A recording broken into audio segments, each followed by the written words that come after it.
Hello everybody, it's Liam here, and today I'm going to be walking you through how resellers work. If you have ever gone to a reseller, paid for a ton of inboxes, and then got absolutely gouged out month after month because you're paying 350, $4 an inbox, and you have, let's say, 50, 100 inboxes. It's one of those things that adds up over time. So this is something I've integrated into my tech stack. It saved me at least minimum two, three, $4,000 just because of just understanding what they do, because they get most of their inboxes very, very cheaply and their margins are extremely high. So I'm going to walk you through that entire process, how it kind of works now, and I'll show you like what I'm doing in terms of my own quote reseller kind of process and how you can benefit from it as well. So just cutting into what I'm going to show you now. I'm going to blur out the domains here because I don't want to get taken down. I don't think anybody would recommend that.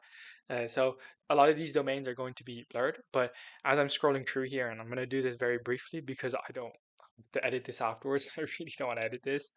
But like these are all domains that we have here, and just like these all have inboxes.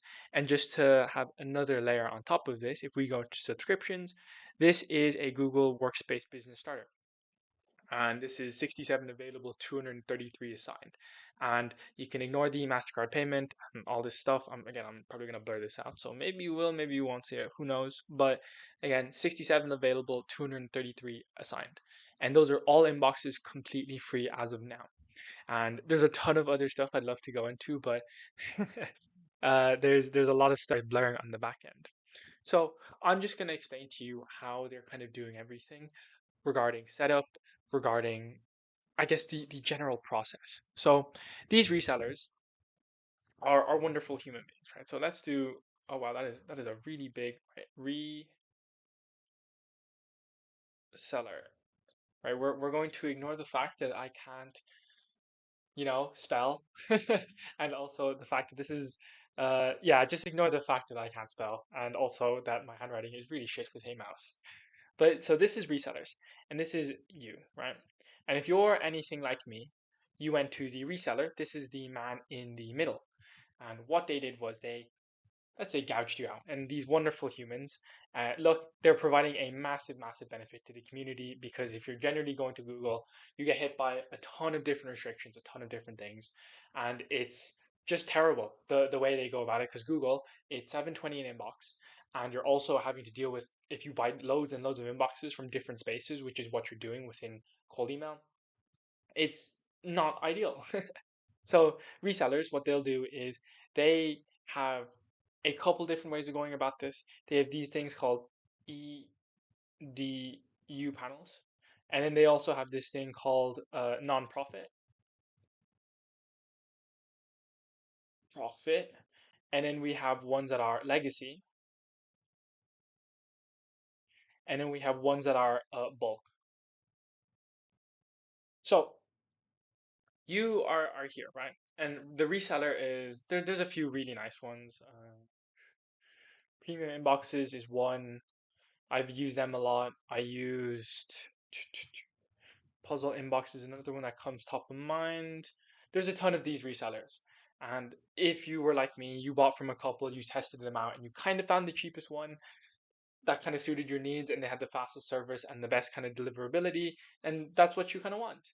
But as stuff has changed, the landscape has changed. And within the resellers, you have EDU panels. And just to give a quick kind of like brief breakdown and explanation of what this is, the resellers for EDU are people signing up and saying their education or like schools. And when you do this, Google gives you a panel that you can put domains on, and that's free. So when you're looking at free inboxes, this is what people are selling you, and they can bill you very cheaply, $1, $2 a month, and they're still making margin on everything you're doing. So if you spend $100 with someone that's using EDU, they get it free, and they just push it over to you, and you take the cost, and it's like, happy days for you. Like theoretically, like you're also happy because they take over the setup process, which is extremely tedious, and they use automations for that, like with code, and there's all this stuff on the back end. And addition, I just dropped my mic. Wonderful. And they and they manage the whoa. Oh, wonderful. I something is caught. I don't think I've had enough water today. But yeah, so they just manage the setup process EDU. So setup. And like this is what you're basically paying them for. But realistically, most of us don't actually know what's going on the back end. The next thing that they have is this thing called a non-profit. It's the exact same concept. Google give out free non-for-profit panels for companies that are, or sorry, charities that are non-for-profit. And when you do that, they then also take care of the setup and it's all the exact same because, well, who's to say like at EDU non-profit you don't have to pay, and on the back end they set everything up and you don't know what's going on. And it's a real shame because as this has been going on, Google has been cracking down on this slowly. So I don't know what the exact timeline is, and don't quote me on this, but recently there's been a bit of a crackdown on EDU and nonprofit panels because anybody that's using them, Google has been like, yo, this is not normal behavior. You have like way too many domains on this. What the fuck is going on? And you just got ripped to shreds and your like inboxes went down. So that's been the trend because Google is losing money. Think about it. If you just simply one of these, so EDU panels go from 2,500 inboxes to about 10,000, and some of them are like 35,000. There's a ton, and like they go really, really high. So like look, if we're doing 10 grand, and from here it's already seven, we can do simple maths here. It's 70K. I think that's correct. It's like 720 or whatever, but we'll just do it pretty simply. And if you're losing like 70K a month, obviously they make billions and millions a year, and we're just like a small drop in the pond for a lot of these, like for Google. But it's money, money is money. So, and you want to crack down on it because cold emailers also affect the other aspects of, I guess, anything related to the user experience, and it's not something you want to have affecting that. So that's one thing. One of the other things is nonprofit. So again, these are also getting hit pretty deeply because you're just setting up and you're putting a ton of different stuff on a single non-for-profit panel. And I would go back to my I would go back to my thing, but I'd have to blur all that stuff. And as you can see, like I'm putting 300 inboxes on a single panel. And what I have is a legacy panel. So these were like they have a couple different names. It's legacy, grandfather panel, and these were given out 2013, give or take. I Let me have a look. When were legacy panels? Let's see. Oh, okay, so for example, the legacy version of Google, oh, this is Google Analytics, are forcing us off G Suite. Okay. So there's all this stuff going on. I'm not going to try to break it down too much. Long story short, a long time ago, uh, Google had this thing called legacy panels, and you could put on 300 or 100 domains, 300 inboxes on any of these, and it was completely free. And it was back in 2013, a while back. And what happened was Google realized they're losing a lot of money. And my assumption at the time was, or my assumption as to why they did it was to just get people on it and then get traction and basically generate people onto the service. And once you have like a network effect, which they did with Gmail, again, I don't know the exact timeline. That's just assumptions here. And then basically they shut it down. But these legacy panels here still exist. And that's what I got my hands on because the Gmails that are associated with these legacy panels still exist. And I have two of these. So I have two legacy panels. And like transparently, I spent 2 grand on them. It was about a grand each. And they've been pretty good because I went like I went in with another partner and we bought three of them and we just split them up over 3K. And then so we spent 2K on a legacy panel. So just to break down some of the maths here, I get this completely for free, and I bought this back in November. And I have basically been, and someone is inviting inviting me for hiking. And basically, oh yeah, I recently moved to Germany, so completely unrelated, but moved to Germany, and everybody here loves hiking in Munich, so wonderful. So let's say 2K, right? We have 600 inboxes per panel, and this is completely forever. So this is since November. I'm just going to do December just to make everything kind of like add up. And today is the September, so it's about 9 months in.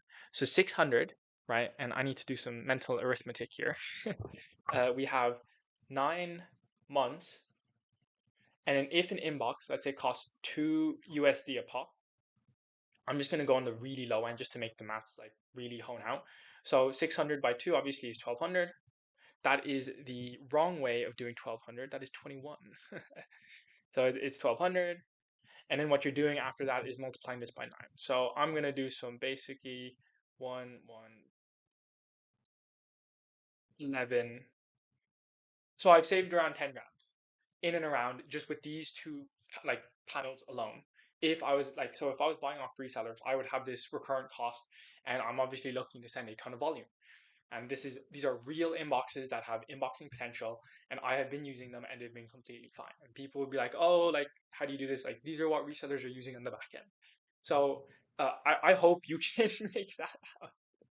That does not look like real math, and I look like a fucking alien or something. But yeah, so this is legacy panels, and that's basically what we have on the back end with MTOS because, well, I'd like to say 10 grand. I don't know about you, but it's a nice feeling to not have to spend this much money each month, recurring every single month, wondering where it's actually going.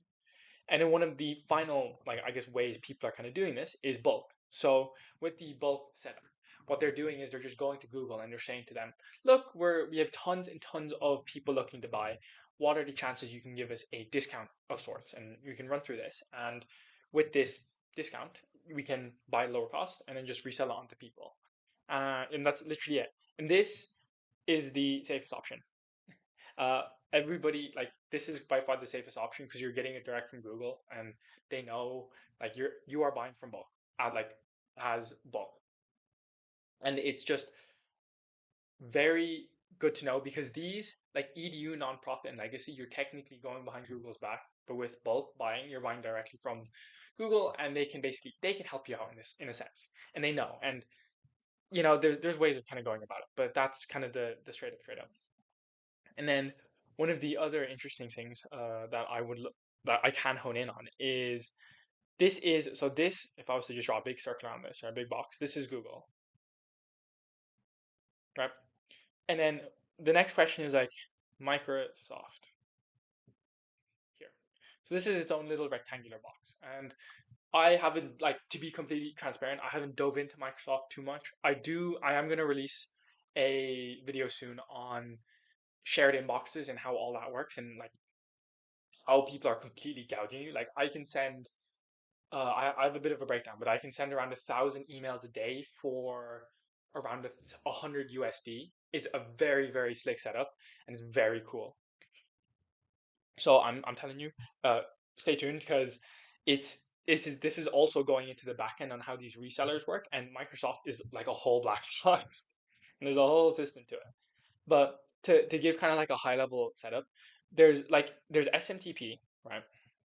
And this is people setting up routing through SMTP servers, and it's pretty much just using IPs, but more validated. I'm going to be honest, I haven't built it out, so I can't like dive into it too much. I don't really know, but the one that I use often is Entra slash shared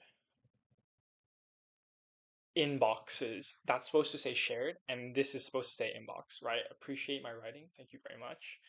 And then the last one is just base. So when you are running base inboxes, one of the biggest issues that you're going to run into is first of all the cost of like 720, and the second of all, the main issue you're going to run into is them flagging your credit cards. It's very, very difficult to do this like properly and not get flagged via your credit cards, just because like Microsoft is worth like $2.5 trillion or something. That like they're gonna figure out if you're using fake credit cards to buy their inboxes. Free money, but like, who am I to judge? And then, yeah, so this is the main issue. And what people have been doing to bypass this is you have these things called CSP slash MSP providers.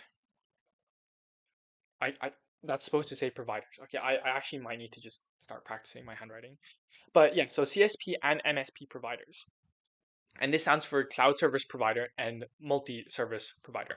And if I was to give you an example of a cloud service, so PAX. So these guys. Oh, it's in German because I'm in Germany. Wait, oh shoot, go back.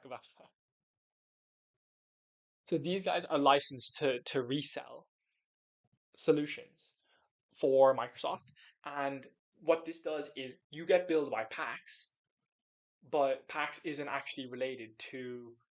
So okay, right. Let me draw this out because this is a bit. Oh, that's clay. That's different. So the way it looks is, oh my god, my screen's frozen. Oh, holy shit. Okay, so we have Microsoft, and if you were to buy directly from Microsoft Direct, you would have the issue, DIREC, you would have the issues of your card's going to get blocked, and also it costs like a boatload of money. But, if you are, let's say, a CSP provider, this is you are licensed by Microsoft to sell or like to help people sell Microsoft solutions, right? And PAX 8 is one of those. So if you get PAX 8 certified and then you become a Microsoft partner, so this is again, it's a little bit of a black box, right? So cloud service provider is PAX 8. And then if you get licensed to sell solutions, you can then create inboxes for yourself and sell them, right? And what this means is you don't have to deal with getting your card flagged, because if you are a certified provider and you put in actual details to get your inbox, you can then get as much, quote, I guess, soft like inboxes as possible. It's very difficult to describe. So I'm gonna have to map this out slightly better. So if you have questions, let me know. And this has taken me a while to figure out. So there's that. And then the layer underneath this is, so once you buy from a CSP or your provider yourself and you buy them, you will then get a base tenant. And then on top of this tenant, if you use Entra/shared inboxes, what this will look like is you can then put 99 inboxes, uh, 99 inboxes. So it's one domain, 1D, plus 99 inboxes on top of a tenant. And this means that you can send around 700 to 1,000 emails a day from one tenant, which costs about $7. So the the makeup of all of this means you can send around 1,000 emails a day. And again, I'm going to make a video on this because this is like the biggest, like this is in the back end, this is the biggest black box and the biggest leverage point you can pull. And there's obviously other people doing Microsoft and bulk buying, and there's tons of stuff you can do. But I'm telling you, understanding this, looking into what a CSP is, PAX 8, Ingram, like all of these, and what a multi-service provider is, just understanding this like tech backend gives you a massive leverage point when sending emails or just understanding it in general.